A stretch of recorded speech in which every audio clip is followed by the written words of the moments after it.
बोलो श्री कृष्ण भगवान की जय हो।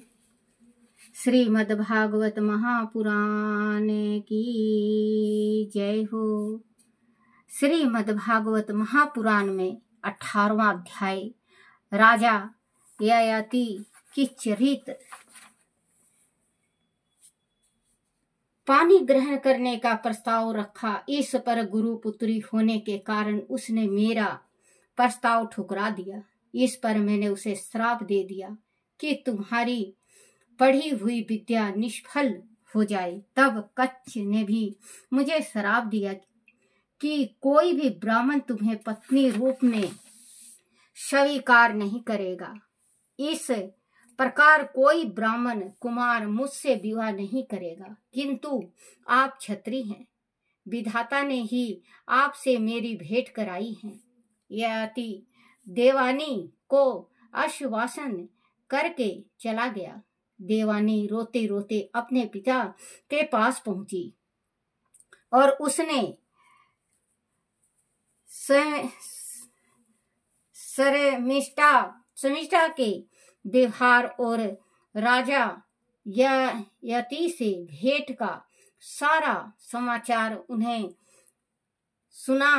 सुनाया। उनकी बात सुनकर शुक्राचार्य जी का मन उचट गया। उन्होंने सोचा कि असुरों की पुरोहिताई करने से अच्छा तो खेत या बाजार में कबूतर की भांति कुछ बीन कर खा लेना अच्छा है। वह अपनी कन्या के साथ नगर से जाने के लिए निकल पड़े। उधर जब विरसा पारा को शुक्राचार्य के जाने की बात पता चली तो उसे चिंता हुई कि कहीं गुरुजी शत्रुओं से ना जा मिले, वह फिर कहीं श्राप ही ना दे दे। वह तत्काल दौड़ा उसके पीछे गया और पैरों में गिर पड़ा। शुक्राचार्य का क्रोध शांत हो गया। उन्होंने विरसा पाराओ से कहा, राजन, तुम्हारी बेटी ने मेरी पुत्री का अपमान किया है, इसीलिए तुम इसकी इच्छा पूरी कर दो तो मुझे वापस लौट चलने में कोई आपत्ति नहीं है। विषपवरा ने उसकी बात मान ली और देवानी की ओर देखकर पूछा, तुम्हारी क्या इच्छा है पुत्री? शर्मिष्ठा अपनी किए पर तुमसे क्षमा मांगेगी। देवानी ने कहा, राजन, क्षमा मांगने की कोई बात नहीं है। मैं तो बस इतना चाहती हूँ कि मेरे पिता मेरा पानी ग्रहण संस्कार जिस व्यक्ति के साथ भी करें, शर्मिष्ठा भी मेरी सहेलियों के साथ मेरे साथ चले और मेरी सेवा में रहे। शर्मिष्ठा ने देवानी की बात स्वीकार कर ली। शुक्राचार्य ने देवानी का विवाह राजा ययाति के साथ कर दिया। शर्मिष्ठा भी अपनी सहेलियों के साथ देवानी के साथ राजा ययाति के यहाँ चली गई। देवानी ने राजा से कह दिया कि वह शर्मिष्ठा मेरी दासी है, इसे कभी अपनी सेज पर मत आने देना। देवानी की बात पर ययाति मुस्कुरा कर रह गए। परीक्षित कुछ दिन बाद ही देवानी गर्भवती हो गई। उसे गर्भवती होते देख एक दिन शर्मिष्ठा ने ऋतु काल के बाद राजा ययाति से उद्यान में एकांत स्थान पर भेंट की और अपने प्राण निवेदन किया। राजा ययाति को शर्मिष्ठा की प्रार्थना न्याय संगत लगी। उसने उसके साथ भी चुपचाप रूप से संबंध बना लिया। समय के साथ देवानी को 2 पुत्र हुए और शर्मिष्ठा ने 3 पुत्रों को जन्म दिया। देवानी के पुत्रों के नाम यदु और वसु थे और शर्मिष्ठा के पुत्रों के नाम द्रुहु, अनु और पुरु थे। जब देवानी को पता चला कि उसके पति ने समीठा से भी संबंध बनाए हैं तो वह उसे छोड़कर अपने पिता के पास चली गई। ययाति ने देवानी को मनाने की बहुत कोशिश की पर वह उसे मना नहीं सके। शुक्राचार्य ने क्रोध में भरकर ययाति को श्राप दे दिया, तू ए अत्यंत स्त्री लंपट मद बुद्धि और झूठा है, जा तेरे शरीर में यह बुढ़ापा आ जाएगा जो मनुष्य को कुरूप कर देता है। क्योंकि बच्चों कहते हैं स्त्री अपने पति से जब अथाह प्रेम करने लगे, बहुत ज्यादा प्रेम करे और वो दूसरे स्त्री को उसके बाहों में देख ले या उसको पता चल जाए तो बर्दाश्त से बाहर हो जाता है। या कोई पुरुष अपनी स्त्री से इतना लगाव और इतना प्रेम कर बैठता है कि वो किसी पुरुष के साथ बात करते हुए भी देख ले तो उससे बर्दाश्त नहीं होता। तो बच्चों वो सतयुग था, अब कलयुग है। अब कहते हैं स्त्री कमाने भी जाती हैं, पहले की स्त्रियां कमाने नहीं जाती थी, अब की स्त्रियां कमाने भी जाती हैं। पुरुष को भी सहमत बरतना चाहिए और स्त्री को भी। ये नहीं कि वस्त्र के जैसे आजकल हो गया है कि ये अच्छा नहीं लगा तो वो अच्छा नहीं लगा तो वो अच्छा नहीं लगा तो वो। बच्चों ये सबसे गलत बात है, क्योंकि भगवान ने जो बना दिया ऊपर से जो बनाया है वो नीचे हमें मिल गया। हमारे पति के रूप में हमने शादी किया, हमारे पति के रूप में। कुंवारेपन में कभी गलत नहीं होना चाहिए बेटा, क्योंकि भगवान जो कुछ भी देता है सोच के समझ के हर एक इंसान को उसका जीवन साथी देता है। लेकिन आजकल तो समझ लो कि बच्चों आप भी जानते हो, मैं भी जानती हूँ, लेकिन जो हमने साथ फेरा लिया है वो हमारा भगवान होता है, उसको भगवान का दर्जा देना चाहिए। और स्त्री को लक्ष्मी का, जिस घर में एक स्त्री का अपमान होता है, स्त्री का सम्मान नहीं होता और उसको कदम कदम पे नीचा दिखाया जाता है, उसके घर में माँ लक्ष्मी कभी नहीं आती। उसके घर में से माँ लक्ष्मी रुष्ट होकर चली जाती हैं। कभी उसके घर में देवी पितर नहीं आते, देवी पितर रुष्ट होकर चले जाते हैं। जब भी कहते हैं कि स्त्री को लक्ष्मी मानना चाहिए। स्त्री है दुर्गा भी है, और स्त्री जिस टाइम महाकाली बनती है तो तहलका मचा देती है। ये समझ लेना बच्चों।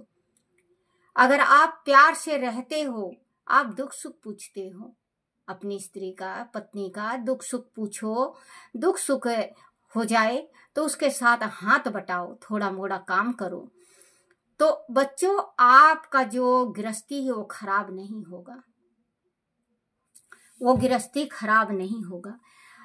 पहले थे तो घर घर का कार्य किया करती स्त्री, घर घर का किया करती, फिर थोड़ा और आगे बढ़ा तो खेत तक चालू हुआ, स्त्रियों को खेत तक ले जाने लगे, खेत का लावनी वगैरह करवाने लगे, खेत का काम होने लगा।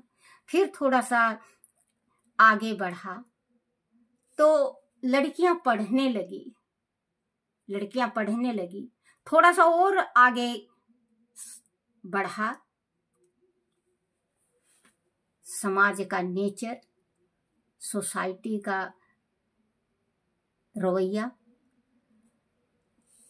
और कलयुग का प्रभाव और आगे थोड़ा सा बढ़ा तो स्त्रियां नौकरी करने लगी। अब बच्चों आप देखो, बुरा मत मानना, आप अपनी पत्नी से नौकरी भी करवाना चाहते हो, पैसा भी कमाना चाहते हो, आप भी कमाना चाहते हो, दोनों जाते हो काम पे। सुबह उठेगी 4 बजे, सारा कुछ करेगी, दौड़म दौड़ करती हुई तैयार करेगी आपको सबको, खाना पीना पैक कर कुरा के ऑफिस जाएगी। सास हो, ससुर हो, ननंद हो, सबके वास्ते में आज एक ज्ञान की बात दूंगी। अगर भाभी कमा रही है, बहू कमा रही है, पत्नी कमा रही है, माँ कमा रही है, तो आपका फर्ज बनता है, अगर आप टेम से आ जाओ तो घर में कार्य करो, और अगर टेम से नहीं आ रहे हो, साथ आ रहे हो, तो साथ मिल के काम करो। पति पत्नी हो तो आप दोनों साथ मिलके काम करो। आपके घर में आप गांठ बना के देख लेना, 1,101% गारंटी देती हूँ, आपके घर में कलह नहीं होगा और आपका गृहस्थी इतना अच्छा चलेगा। हर एक दुख सुख बतलाओ, हर एक दुख सुख बतलाओ, हर एक चीज करो। आप देख लेना आपकी गृहस्थी। आप कुत्ता मत समझो अपनी पत्नी को, या आप कुत्ता मत समझो अपने पति को। कमा के आए, मोबाइल देख रही हैं तो उठ के पानी नहीं देना, जूता नहीं निकालना, जुराब नहीं निकालना, टाई नहीं निकालना। वो भी इंसान है, स्त्री भी इंसान है, पुरुष भी इंसान है, लेकिन आप लोगों को सोच के चलना पड़ेगा तो ये संसार चलेगा। सतयुग नहीं है बच्चों, सतयुग नहीं है। अब स्त्री कमाती हैं, पुरुष कमाते हैं, दोनों बराबर के हिस्सेदार हैं। कहते हैं ना, किसी ने कहा है गाड़ी के 4 पहिए होते हैं, अगर एक पहिया भी खराब हो जाए तो गाड़ी नहीं चल सकती। पति पत्नी 2 पहिया हैं, अगर एक भी कमजोर हुआ तो गाड़ी नहीं चलेगी, गृहस्थी की गाड़ी नहीं चलेगी। तो अगर गृहस्थी की गाड़ी चलानी है और आप समाज में रहना है, आपको समाज में नाम कमाना है, तो पति पत्नी को सोच समझ कर प्यार से रहना है। क्योंकि अब अफवाह इतनी फैल गई है बच्चों, अफवाहें इतनी फैल गई है। लड़की डरती है शादी के वास्ते, लड़का डरने लगा है शादी के वास्ते। क्योंकि देखो बराबर की बात चल रही है, पुरुष को स्त्री मारती हैं और स्त्री को पुरुष। बेटा, जिस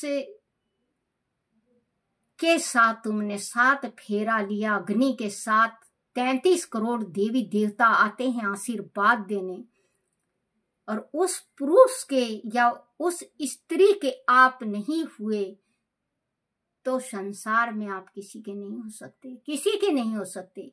किसी ने कहा था, जब अपने माँ बाप को लात मार के मेरे साथ आ गई तो मेरा क्या तू कर सकती है, मेरे निभा सकती है तू? जो 18-20 साल तक अपने माँ बाप का रोटी खाई, प्यार ली, हरेक दुख सुख में तेरे साथ दिए, तू उन माँ बाप को लात मार के आ गई तो क्या मुझे साथ देगी? और ये हकीकत है बच्चों, ये हकीकत है।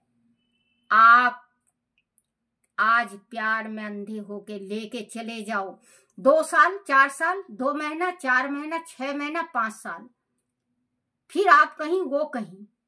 प्यार छूमंतर, प्यार हवा में उड़ जाता है। और जो माँ बाप शादी किए होते हैं तो शर्म, लाज, लोगों का लाज, मोहल्लों का लाज, माँ बाप की इज्जत की परवाह करेगा। एक रोटी होगा तो आधा खिलाएगा आपको।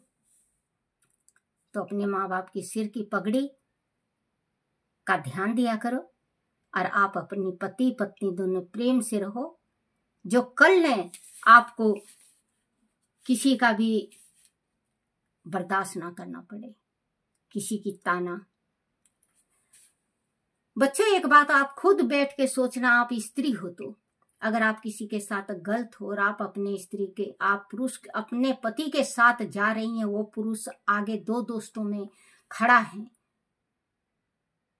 तो टोंट जरूर मारेगा बेटा, टोंट जरूर मारेगा आपको कि इसका पति नामर्द है, जो इसका हवस को पूरा नहीं कर सका जो मैंने किया।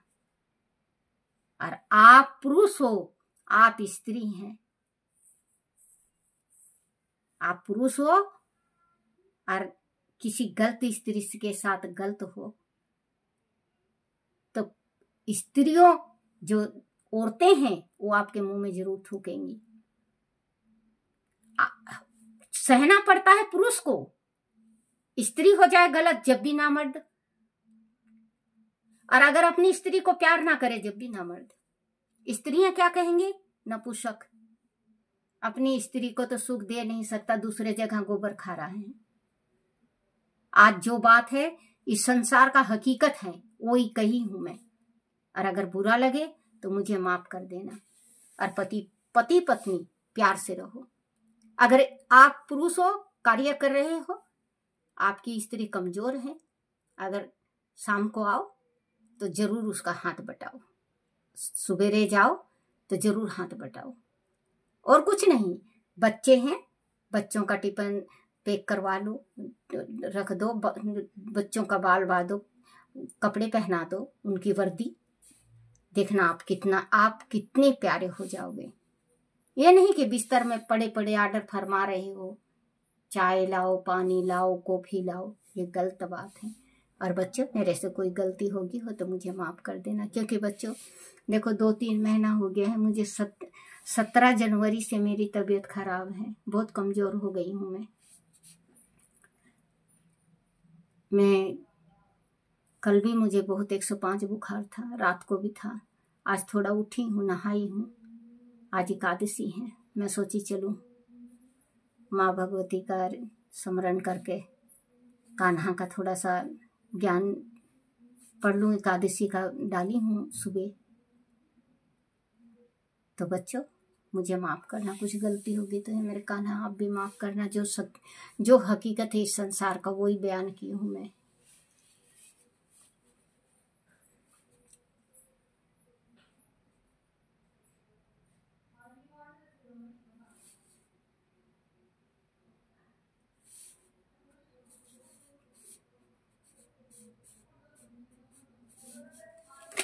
मत बुद्धि और झूठा है जो तेरे शरीर में वह बुढ़ापा आ जाएगा जो मनुष्य को कुरूप कर देता है।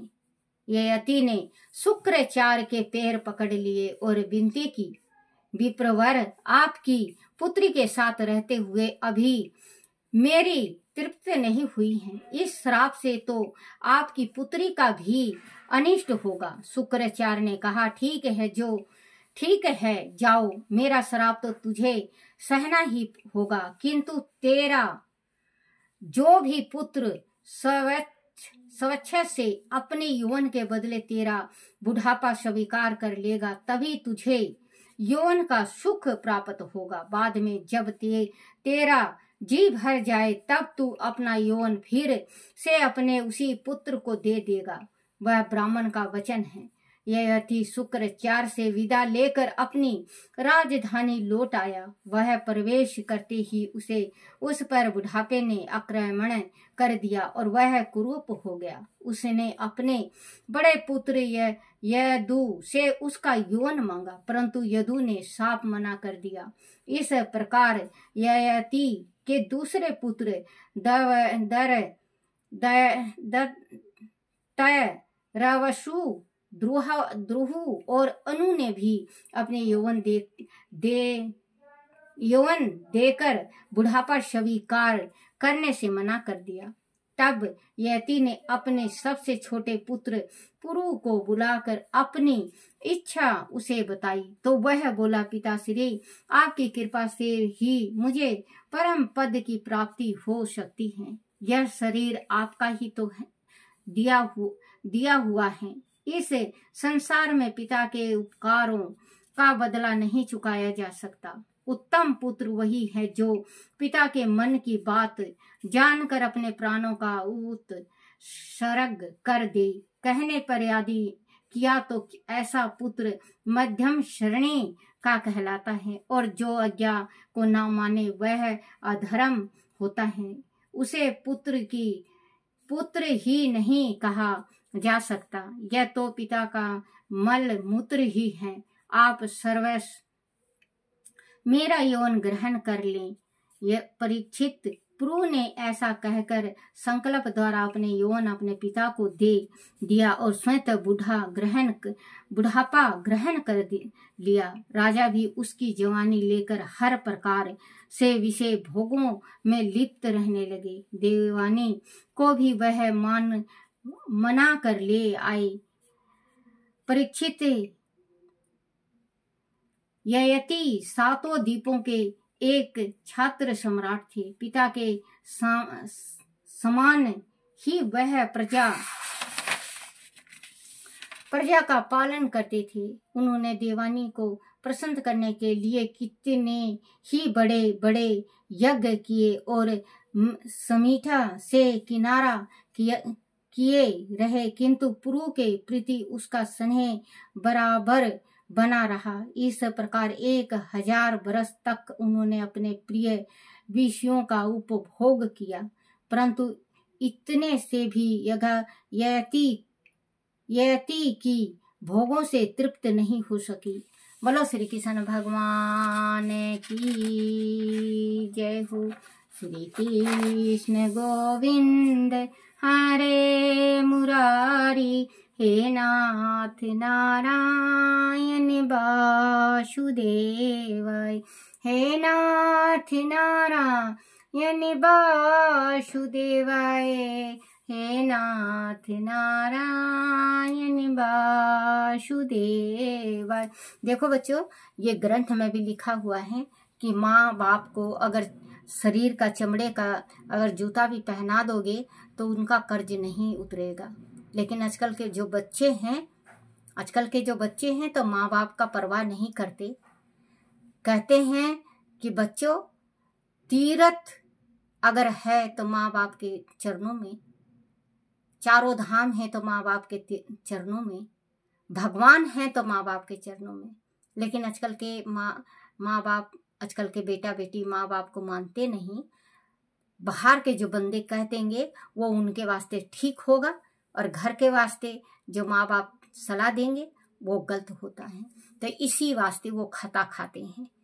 संसार में कम से कम 70% ऐसे बच्चे हैं जो कि आज अपने माँ बाप का नहीं मान के दर दर की ठोकरें खा रहे हैं।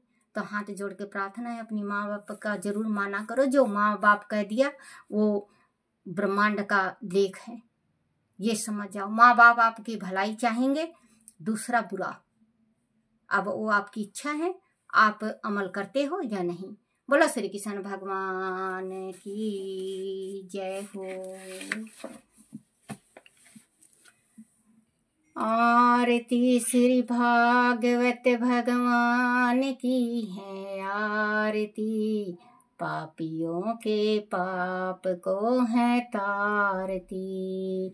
आरती श्री भागवत भगवान की है, आरती पापियों के पाप को है तारती। आरती श्री भागवत भगवान की है, आरती पापियों के पाप को है तारती। बोलो श्री कृष्ण भगवान की जय हो। हे मेरे कान्हा, हे मेरे बंसी वाले, हे मेरे गिरधारी, मेरे से कोई भूल हो जाए, कोई गलती हो जाए, कोई टूटी रह जाए, मुझे क्षमा करना, क्षमा करना, क्षमा करना। बोलो अपने अपने माता पिता की जय, अपने अपने गुरुदेव महाराज की जय, श्रीमद्भागवत महापुराण की जय हो। छोटे से लड्डू गोपाल की जय हो।